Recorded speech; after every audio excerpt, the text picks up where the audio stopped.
Hello प्यारे बच्चों, हम पढ़ रहे हैं अपना चैप्टर जर्नल और आज हम करेंगे अपना जर्नल का पार्ट 4। अभी तक हमने 3 लेक्चर्स के अंदर आपको टोटल 12 तरह की ट्रांजैक्शन सिखा दी थी। और अगर आपको याद होगा कि जर्नल के अंदर जब हम फॉर्मेट बनाते हैं तो मैंने आपको बताया था कि किस तरह से जर्नल एंट्री को रिकॉर्ड करते हैं। तो आज भी मैं आपको कुछ नई तरह की ट्रांजैक्शन सिखाने वाला हूं और उन ट्रांजैक्शंस की कैसे जर्नल एंट्री करने हैं वो सीखने वाले हैं। वीडियो शुरू करने से पहले बता देता हूं, कई बच्चे पूछ रहे थे कि सर अगर हमें आपके साथ लाइव क्लासेस में तैयारी करनी है तो कैसे कर सकते हैं। हमारा बुनियाद प्रो लाइव बैच है फॉर क्लास 11th, जिसमें आप अपने accounts, economics, maths, business studies सभी सब्जेक्ट्स की तैयारी कर सकते हैं, जिसका लिंक आपको नीचे मिल जाएगा। बाकी जो बच्चे पूछ रहे थे कि सर हमें ये नोट्स, ये सारी चीज़ें, मटेरियल, वर्कशीट्स आपके साथ चाहिए, तो आपके लिए नीचे मैंने एक लिंक दे रखा है। वो लिंक में आप 99 रुपये की पेमेंट करके कंप्लीट नोट्स एक्सेस कर सकते हैं। चलिए तो फटाफट से लेक्चर आज का शुरू करते हैं। हेडिंग डालते हैं जर्नल और आज हमारा पॉइंट नंबर 13 से शुरू करना है। और आज मैं आपको सिखाऊंगा सबसे पहले गुड्स से रिलेटेड बहुत सारी ट्रांजैक्शंस हो सकती हैं, उस पर डिस्कशन हम करने वाले हैं। तो पॉइंट नंबर 13 हेडिंग डालते हैं और इसका नाम लिखते हैं गुड्स गिवन एज चैरिटी या ऑब्लिक फ्री सैंपल या oblique withdrawn for personal use या oblique used in making an asset या ऑब्लिक लॉस्ट बाय थेफ्ट और फायर। तो इतनी सारी बातें सर? यस, तो इतनी सारी बातें हैं, यानी कि पूरा डिस्कशन हमारा गुड्स से रिलेटेड ही रहने वाला है ना। तो इसीलिए हेडिंग ही हमने ऐसी दिलवाई आपको कि goods given as charity, charity पर नंबर 1 डाल लेते हैं, ऑब्लिक फ्री सैंपल नंबर 2 डाल लेते हैं, oblique withdrawn for personal use number 3 डाल लेते हैं, used in making an asset number 4 डाल लेते हैं और लॉस्ट बाय फायर या थेफ्ट में नंबर 5 डाल लेते हैं। अब हो क्या रहा है समझते हैं। हम बिजनेस में जब गुड्स खरीदते हैं तो गुड्स को परचेज करना तो हमें अब आ गया है, वो हमने अपनी बेसिक ट्रांजैक्शन में सीख लिया था। अब जो भी हमारे गुड्स होते हैं वो परचेज तो हम कर लेते हैं और वो हमारे पास आ जाते हैं, लेकिन कभी कभी गुड्स हमें छोड़कर चले जाते हैं, यानी कि एक्सेप्ट फॉर सेल, सेल के अलावा। अब या तो आप गुड्स बेच दो तो अलग की बात है, फिर तो कोई दिक्कत नहीं कि ये सामान है और आपने ये सामान किसी ग्राहक को बेच दिया। लेकिन अगर आपने ये सामान ग्राहक को नहीं बेचा और फिर भी ये हमें छोड़कर जा रहा है, कैसे जा सकता है? 5 केसेस हो सकते हैं। अब कभी कभी क्या होता है कि हम अपना सामान किसी को चैरिटी में दे देते हैं। हम कहते हैं कि भाई ये सामान था, हमारे पास कुछ गुड्स हैं, तुम हमसे कुछ लेने आए हो, हमारे पास पैसे तो नहीं है, ये सामान ले जाओ। तो हम अपना सामान कभी कभी चैरिटी में दे देते हैं। अच्छा, कभी क्या होता है, कभी कभी हम अपना सामान किसी को दे देते हैं फ्री में कि तुम ले जाओ। वो कहता है अच्छा फ्री में ले जाओ, हम कहते हैं हाँ ले जाओ, ये फ्री में हम तुम्हें एक सैंपल दे रहे हैं, पसंद आएगा, अच्छा लगेगा तो तुम ऑटोमेटिकली हमसे और खरीदोगे, तो हमारे लिए अच्छी बात है। कभी कभी तो क्या होता है कि ये सामान प्रोप्राइटर ही घर ले जाता है, कहता है मेरे को ना पर्सनल यूज के लिए चाहिए, तो ऐसा भी हो जाता है। तो इसीलिए आप देखोगे पॉइंट नंबर 3 में लिखा है कि विड्रॉ कर लिया फॉर पर्सनल यूज। और कब सामान हमें छोड़कर चला जाता है? कभी कभी हम इस सामान को इस्तेमाल कर लेते हैं और मान लो इससे हमने क्या करा, एक फर्नीचर बना लिया। लेट से हमारे पास कुछ लकड़ियां हैं, वुड, ये हमारा गुड्स है मान लो, और हमने उससे क्या करा, एक एसेट क्रिएट कर लिया। तो ये भी हमारे गुड्स हमें छोड़कर चले गए। कहां चले गए? किसी एसेट को बनाने में इस्तेमाल हो गए, तो ये भी हो सकता है। और सबसे फनी या इंटरेस्टिंग पॉइंट तो ये भी हो सकता है कि हमारे गुड्स हमें छोड़कर चले गए। क्यों सर, कैसे छोड़कर चले गए? रात को चोर आए थे और वो डब्बा चुरा के ले गए, या फिर रात को फैक्ट्री में आग लग गई और हमारे डब्बे जल गए, कुछ भी हो सकता है। तो किसी भी रीजन की वजह से ये डब्बे हमें छोड़कर चले जाते हैं। तो पॉइंट इज कि ये जो गुड्स होता है ये हमें छोड़कर चला जाता है। अब चाहे वो आपने चैरिटी में दिया हो, चाहे वो आपने फ्री सैंपल में दिया हो, चाहे वो ड्राइंग्स पर्सनल यूज के लिए लिया हो, चाहे एसेट बना लिया हो, चाहे वो खो गए हो, तो हम एंट्री क्या करेंगे, है ना। तो देखो बहुत ही सिंपल है। अगर मैं इन पांचों ही केसेस में आपको समझाने के लिए बताऊं, अब आप भी नोट करना। जब भी गुड्स हमें छोड़कर चले जाते हैं तो देखो बहुत ही प्यारा सा एक लॉजिक है। वो क्या है लॉजिक, कि गुड्स को खरीदते समय, जब हम गुड्स को खरीदते हैं, परचेज करते हैं, तो उस समय हम जर्नल एंट्री करते हैं परचेज अकाउंट डेबिट, यानी कि हमारे पास गुड्स आ रहे हैं, हमारा एक्सपेंस हो रहा है। लेकिन अब जब वही गुड्स हमें छोड़कर चले जाते हैं तो अब हम क्या करते हैं, हम उसी परचेज अकाउंट को क्रेडिट कर देते हैं। इसका मतलब एक तरह से हमारे जो गुड्स खरीदने का खर्चा था, अब वो गुड्स क्योंकि हमें छोड़कर चले गए तो वो खर्चा भी कम हो गए। तो गुड्स आए तो परचेज डेबिट कर दी, लेकिन अब गुड्स छोड़कर चले गए तो उसी परचेज अकाउंट को क्रेडिट कर दिया। तो कितना इजी है लॉजिकली इसको याद रखना। लेकिन ये तो एक एस्पेक्ट है। अब दूसरा एस्पेक्ट क्या, अब अगर आप गुड्स को चैरिटी में दे रहे हो तो ये भी आपका एक नुकसान है। तो हम कहते हैं कि भाई चैरिटी अकाउंट डेबिट, क्योंकि एक्सपेंस हो गया। अगर आप गुड्स को फ्री सैंपल में देते हो तो ये भी आपका एक नुकसान हो गया। तो हम कहते हैं फ्री सैंपल अकाउंट डेबिट। अगर आप गुड्स को पर्सनल यूज के लिए विड्रॉ कर लेते हो तो आपको पता ही है, तो हम कहते हैं ड्राइंग्स अकाउंट डेबिट, क्योंकि पर्सनल यूज के लिए आपने विड्रॉ कर लिया। और अगर आप इस गुड से कोई एसेट क्रिएट कर लेते हो, मान लो आपने फर्नीचर बना लिया, मशीन बना ली, कुछ भी बना लिया, तो उस पर्टिकुलर एसेट का नाम लिख लेंगे, मशीन अकाउंट डेबिट या फर्नीचर अकाउंट डेबिट। तो इस तरह से हम अपनी जर्नल एंट्री कर लेते हैं। तो चाहे आप चैरिटी में दो, चाहे आप फ्री सैंपल में दो, चाहे आप पर्सनल यूज के लिए विड्रॉ करो, या चाहे आप एसेट बना लो, तो इस तरह की जर्नल एंट्री हम कर लेते हैं। यहां पर एक छोटा सा पॉइंट बच्चों की नॉलेज के लिए, फ्री सैंपल्स जब हम देते हैं किसी को, तो कुछ लोग इसको कहते हैं कि आप फ्री में लोगों को जो सैंपल दे रहे हो, आपका ये जो खर्चा या नुकसान है, it is a kind of an advertisement, आप एडवर्टाइजमेंट कर रहे हो। तो कुछ लोग इसको एडवर्टाइजमेंट एक्सपेंस भी लिख लेते हैं। तो आप एडवर्टाइजमेंट एक्सपेंस अकाउंट भी लिख सकते हो फ्री सैंपल की जगह, दोनों ही करेक्ट होते हैं। सर लेकिन जब गुड्स खो गए थे तो क्या करेंगे, तो भी देखो कोई दिक्कत नहीं है।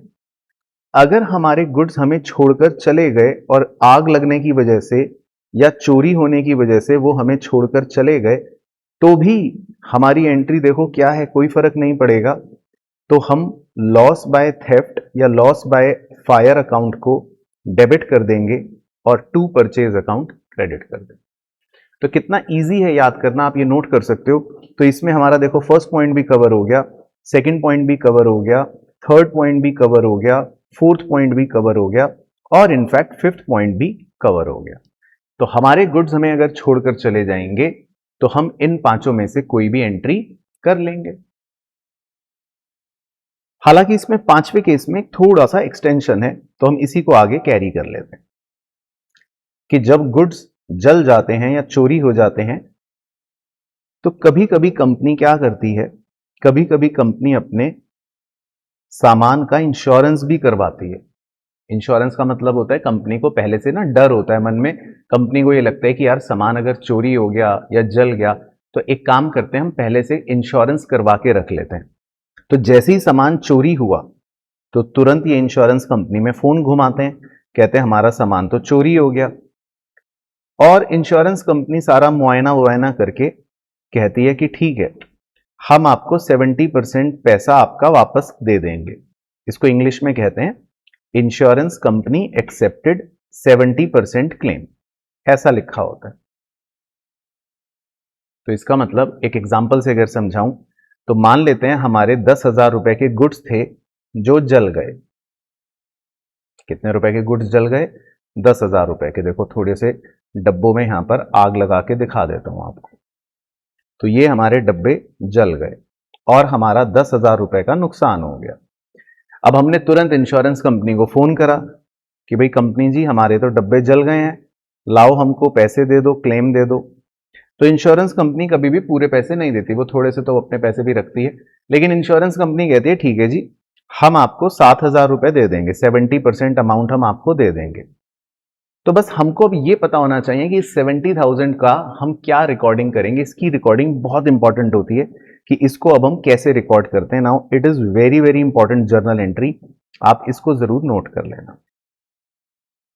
तो देखो हम क्या करते हैं, सबसे पहले तो जो भी हमारा ये लॉस हुआ बाय फायर या बाय थेफ्ट, जो हमने ऊपर डेबिट करा था 10,000 रुपए का, उस लॉस बाय फायर या उस लॉस बाय थेफ्ट को हम 10,000 रुपए क्रेडिट करके पहले उसको तो हम खत्म ही कर देते हैं। हम मानते हैं ये लॉस का जो अकाउंट था, अब इसको फिनिश कर दो, क्रेडिट कर देते हैं। अब इंश्योरेंस कंपनी हमें 7,000 रुपए देगी, तो इस बात को क्या लिखते हैं, इस अकाउंट को अच्छे से आप याद रखना। हम इस अकाउंट को लिखते हैं इंश्योरेंस कंपनी अकाउंट डेबिट, या कुछ लोग इसको इंश्योरेंस क्लेम रिसीवेबल अकाउंट भी बोल देते हैं। तो आप कुछ भी लिख सकते हो जो आपकी स्कूल की टीचर बोले। तो हमें 7,000 रुपए मिल जाएंगे, ये इसका मतलब ये है ना। इंश्योरेंस कंपनी से हमें कितने रुपए मिल जाएंगे, 7,000 रुपए, इसका मतलब ये। लेकिन अभी भी देखो अकाउंटिंग कंप्लीट नहीं हुई है, क्योंकि हमारे गुड्स तो 10,000 के जले थे और 10,000 में से इंश्योरेंस कंपनी सिर्फ 7,000 हमें दे रही है या दे देगी। तो जो 3,000 रुपए हमें नहीं मिलते, तो हम बड़े उदास, बड़े मायूस हो जाते हैं, क्योंकि हमारा नुकसान हो रहा है। तो बहुत ही भारी मन से, बहुत ही उदासी के साथ हमें पता है कि हमें 3,000 रुपए नहीं मिलेंगे। तो ये 3,000 रुपए को भी हम जब रिकॉर्ड करते हैं तो किस अकाउंट में रिकॉर्ड करते हैं ये पता होना चाहिए, क्योंकि हमारे को अब 3,000 रुपए नहीं मिलेंगे और हमारा एक बहुत नुकसान हो गया 3,000 रुपए का। तो इसीलिए जब नुकसान होता है तो हमने पहले अकाउंट लिख रखा है, इसको बोलते हैं प्रॉफिट एंड लॉस अकाउंट। तो हमारी जर्नल एंट्री में भी हम क्या लिख लेते हैं, profit and loss account debit to loss by fire या थेफ्ट 10,000।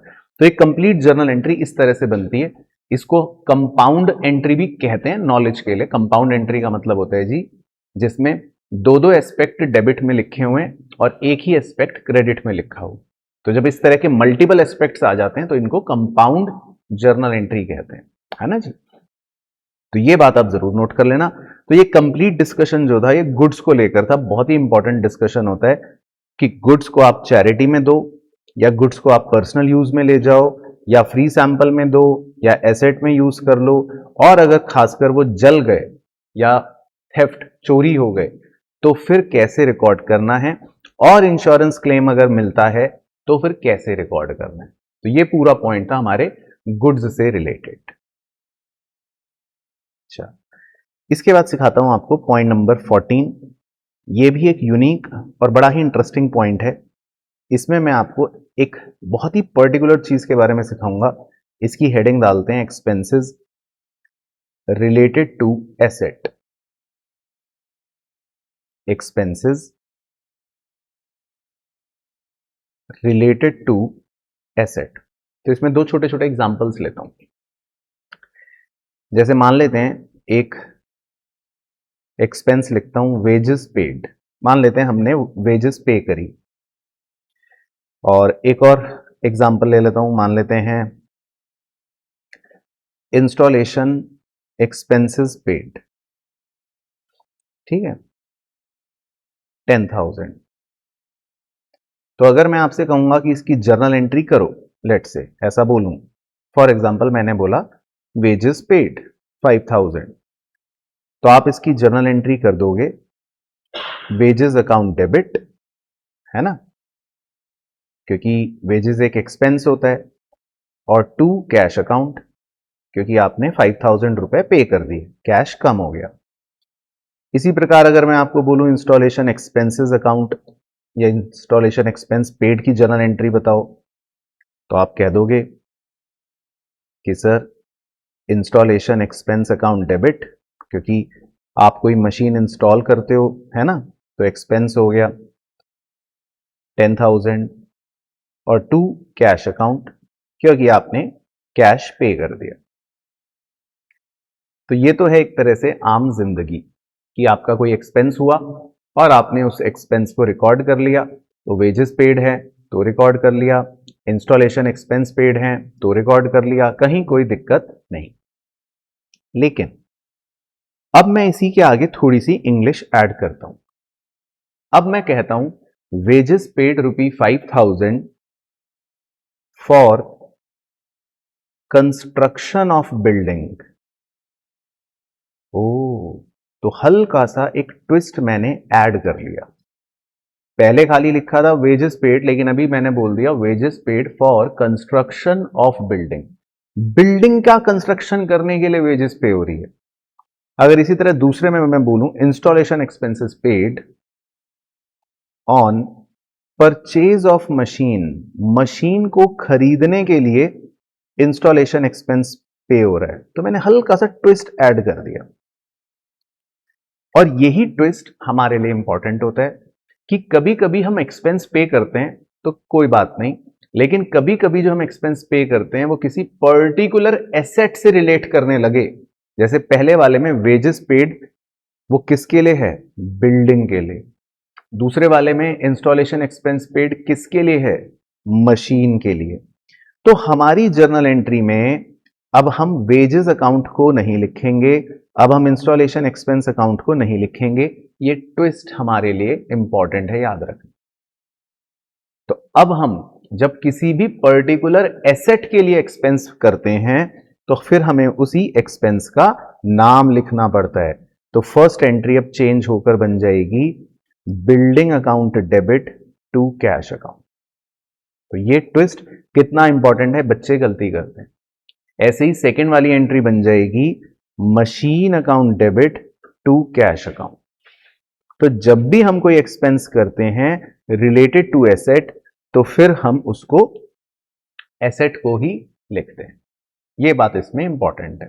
हाँ, कभी कभी वो नॉर्मली कंफ्यूज करने के लिए इस पॉइंट को देता है, लेकिन बच्चे कंफ्यूज करता है वो कह देता है कि हमने मशीन का रिपेयर एक्सपेंस पे करा। तो रिपेयर जो होता है वो रिपेयर एक्सपेंस ही होता है, हमें उसको एसेट को रिलेट करके पर्टिकुलरली एसेट नहीं लिखने की आवश्यकता होती। लेकिन जब हम कोई नया एसेट खरीदते हैं और फिर उस समय कोई एक्सपेंस करते हैं, सिर्फ तभी हमें एसेट को लिखने की आवश्यकता होती है। तो बिल्डिंग बना रहे हो नई और वेजेस पे कर रहे हो तो बिल्डिंग अकाउंट लिखना पड़ेगा। मशीन खरीद रहे हो नहीं और फिर इंस्टॉलेशन एक्सपेंस पे कर रहे हो तो मशीन लिखना पड़ेगा। लेकिन मशीन पहले से ही खरीद रखी है, 1 साल पहले खरीदी थी और आज उसका नॉर्मल आप रिपेयर कर रहे हो, तो फिर आपको रिपेयर एक्सपेंस ही लिखना पड़ेगा, फिर आपको मशीन लिखने की आवश्यकता नहीं है। तो इस बात का भी विशेष ध्यान रखना पड़ता है। तो ये भी एक छोटा सा पॉइंट है वैसे तो, लेकिन अगर एग्जाम में आ जाए तो आपको ध्यान रखना पड़ेगा कि भाई ये भी करना है। क्लियर हो गया? चलो, अब इसके बाद एक लास्ट पॉइंट और डिस्कस करता हूं आज के इस लेक्चर के अंदर, ताकि हम अपनी मेन बातों को समाप्त थोड़ा सा कर सकें। लास्ट पॉइंट जो है वो है छोटा, लेकिन इसमें कहानी बहुत ही बड़ी है। सर क्या है एक छोटा पॉइंट? छोटा पॉइंट ये है कि जनरली कोई भी कंपनी जो होती है वो अपना फाइनेंशियल ईयर 1 अप्रैल से स्टार्ट करती है और फिर वो अपनी जितनी भी ट्रांजैक्शन होती है साल भर की, वो रिकॉर्ड करती रहती है और 31 मार्च को उसका साल खत्म हो जाता है। तो बहुत सी ऐसी ट्रांजैक्शंस होती हैं जो 31 मार्च को या उसके बाद पता चलती हैं कि अरे ये भी हो गई। तो हमें 31 मार्च वाले दिन भी बहुत सारी ट्रांजैक्शंस को रिकॉर्ड करना पड़ता है। उन सभी ट्रांजैक्शंस को क्लोजिंग एंट्रीज बोला जाता है, क्योंकि कुछ बातें ऐसी होती हैं जो आप 31 मार्च से पहले रिकॉर्ड कर भी नहीं सकते, वो पता भी नहीं होती, वो पता ही 31 मार्च वाले दिन चलती, तो हम उनको रिकॉर्ड ही नहीं कर सकते शुरू में। तो क्योंकि वो 31 मार्च को ही पता चलती हैं तो उनको रिकॉर्ड भी 31 मार्च को किया जाता है, इसीलिए उनको बोला जाता है क्लोजिंग एंट्रीज। और एक जर्नल एंट्री ऐसी होती है जो जस्ट फॉर अ फॉर्मेलिटी है, जो कंपनी या कोई भी बिजनेस 1 अप्रैल वाले दिन करता है, उसको हम बोलते हैं ओपनिंग एंट्री। ओपनिंग एंट्री तो एक ही होती है बस, लेकिन क्लोजिंग एंट्रियां बहुत सारी होती हैं। तो आप ऐसा करके छोटा सा ये हेडिंग डाल के ओपनिंग एंट्री क्लोजिंग एंट्री इसको लिखते हैं, लेकिन पहले ओपनिंग एंट्री लिखवाता हूं आपको, क्योंकि ओपनिंग एंट्री तो सिर्फ एक ही है। हाँ, क्लोजिंग एंट्रीज अलग अलग हैं जो हम धीरे धीरे स्लोली एंड ग्रेजुअली कवर भी करेंगे, लेकिन अभी के लिए पहले हम एक ओपनिंग एंट्री लिखते हैं और इन क्लोजिंग एंट्रीज को ब्रैकेट में लिख देता हूं, इनको एडजस्टमेंट एंट्रीज भी कह देते हैं। तो ओपनिंग एंट्री क्या है पहले वो बता देता हूं। देखो, ओपनिंग एंट्री में हमें कुछ भी नहीं करना। हमारे जितने भी एसेट्स होते हैं, जितने भी जो क्वेश्चन हमको देता है, उन सबको हमें इंडिविजुअली मतलब अलग अलग नाम लिख लिख कर, जैसे machine account, furniture account, debtor account, cash account, जितने भी होंगे उन सारे एसेट्स अकाउंट को अलग अलग अलग अलग करके डेबिट करना पड़ेगा। और जितनी भी हमारी लाइबिलिटीज होंगी उनको भी इंडिविजुअली हमें अलग अलग करके क्रेडिट करना होगा। जैसे मान लो क्रेडिटर्स, लोन, है ना, कोई भी। और फिर जो हमारी कैपिटल होगी उसको भी क्रेडिट करना होगा। तो इस तरह से इस एंट्री को ओपनिंग एंट्री बोलते हैं। तो इट इज अ फॉर्मेलिटी, बस फॉर्मेलिटी के लिए 1 नंबर का आएगा क्वेश्चन अगर पूछता है तो। वैसे इसका कोई रोल नहीं है प्रैक्टिकली, अगर आप मुझसे वैसे पूछोगे तो कि सर ये क्या है, क्या इसका रोल रहता है, तो इसका कोई एज सच रोल नहीं रहता। अच्छा, लेकिन क्लोजिंग एंट्रियां वो इंपॉर्टेंट भी हैं, वो लर्न भी करनी है और वो आपको याद भी होनी चाहिए बहुत अच्छे से। तो मैं आपको अभी सिर्फ 6 क्लोजिंग एंट्रीज लिखवाऊंगा, क्योंकि 6 क्लोजिंग एंट्रीज धीरे धीरे जब हम कवर करेंगे आगे क्वेश्चंस के अंदर भी तो आ जाएंगी, है ना। लेकिन ये 6 क्लोजिंग एंट्रीज हैं क्या, ये थोड़ा सा अभी लर्न करना पड़ेगा, क्योंकि ये हमको मतलब आप कह सकते हो क्वेश्चंस में सॉल्व करने के लिए बोल देता है। हालांकि इसकी एप्लीकेशन कब आती है, सोचो चैप्टर नंबर 19 में आती है। तो इसीलिए हम इनकी अभी डेप्थ नहीं पढ़ेंगे, डेप्थ क्योंकि बाद में आएगी। लेकिन हाँ, फिर भी क्लोजिंग एंट्रीज क्या है वो मैं आपको लिखवा देता हूं। वैसे टोटल 8 है तो सारी ही लिख लेते हैं, और ताकि एक बार हमारा लिखने का काम हो जाए और फिर जब क्वेश्चंस करेंगे तो क्वेश्चंस में आपको देखने को मिलेगा। तो सबसे पहले होता है क्लोजिंग स्टॉक। तो अभी इसमें आप मेरे से लॉजिक मत एक्सपेक्ट करना कि मैं समझाऊंगा, क्योंकि इसमें कुछ अकाउंट हम ऐसे इस्तेमाल करेंगे जो हमने अभी पढ़े ही नहीं है, तो यहां पर थोड़ा सा आपको लर्न करना पड़ेगा। लेकिन क्लोजिंग स्टॉक की जर्नल एंट्री लिख लेते हैं क्या होती है। क्लोजिंग स्टॉक का मतलब होता है जब 31 मार्च वाले दिन हमारे पास सामान अनसोल्ड रह जाता है, तो इसकी जर्नल एंट्री होती है closing stock account debit to trading account, बस, है ना। तो ये है क्लोजिंग स्टॉक। एक और एडजस्टमेंट होता है, इसको बोलते हैं आउटस्टैंडिंग एक्सपेंस। जैसे कि मान लो क्वेश्चन ने बोला आउटस्टैंडिंग सैलरी, या क्वेश्चन ने बोला आउटस्टैंडिंग रेंट, कोई भी एक्सपेंस आउटस्टैंडिंग होगा तो हम इसकी एंट्री करते हैं very easy, expense account debit to outstanding expense. तो अगर लिखा है आउटस्टैंडिंग सैलरी तो एंट्री हो जाएगी salary account debit to outstanding salary. या अगर क्वेश्चन में लिखा है आउटस्टैंडिंग रेंट तो एंट्री हो जाएगी rent account debit to outstanding rent. उसके बाद number 3, prepaid rent, prepaid expense कर लेते हैं, सॉरी, प्रीपेड एक्सपेंस। कोई भी एक्सपेंस अगर प्रीपेड है, मान लो क्वेश्चन ने बोला प्रीपेड इंश्योरेंस, या क्वेश्चन ने बोला प्रीपेड रेंट, तो इसकी एंट्री होती है prepaid expense account debit to expense account. जैसे क्वेश्चन ने बोला प्रीपेड रेंट तो एंट्री हो जाएगी prepaid rent account debit to rent account, है ना। फिर फोर्थ होता है एक्रूड इनकम। जैसे मान लो क्वेश्चन ने बोला इंटरेस्ट एक्रूड, यानी कि आपने अर्न तो कर लिया पर अभी तक रिसीव नहीं हुआ, तो इसकी एंट्री भी बहुत सिंपल होती है accrued income account debit to income account, है ना। तो मान लो लिखा है एक्रूड इंटरेस्ट तो एंट्री हो जाएगी accrued interest account debit to interest account. उसके बाद पांचवा होता है इनकम रिसीव्ड इन एडवांस, यानी कि आपको इनकम अगर एडवांस में रिसीव हो जाए, इसको बोलते हैं अनअर्न्ड इनकम। तो इसकी एंट्री भी बहुत सिंपल होती है, इसकी एंट्री होती है income account debit to income received in advance account.